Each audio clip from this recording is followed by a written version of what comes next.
अरे वाह, नदी के उस पार की घास तो बहुत अच्छी दिख रही है। मुझे वहाँ जाकर उसे चखना चाहिए। वो सोच रहा था कि उस पार कैसे जाए। तभी उसकी नजर लकड़ी के एक लट पर पड़ी जो नदी पर बिछी हुई थी। मैं इसके सहारे नदी पार कर सकता हूँ।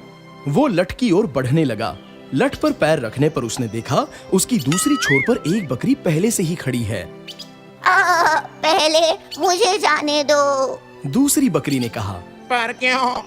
पहले तो मैं जाऊंगा। नहीं नहीं, लकड़ी पर पहले मैं चढ़ा तो पहले मैं जाऊंगा। दूसरी बकरी ने कहा। पहली बकरी सोचने लगी। उसे अपने दादाजी की कही एक कहानी याद आ गई।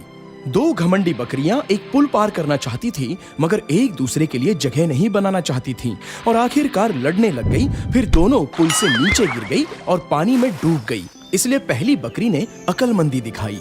दोस्त, ये लड़ने का वक्त नहीं है, दिमाग से काम लेते हैं। मैं यहाँ झुक जाता हूँ और तुम मेरे ऊपर से छलांग लगाकर उस पार चले जाना। ये कहकर पहली बकरी उस लट पर झुक गई। दूसरी बकरी उसके ऊपर से कूदकर दूसरे पार निकल गई। बहुत बहुत शुक्रिया दोस्त, तुमने अक्लमंदी से काम लिया।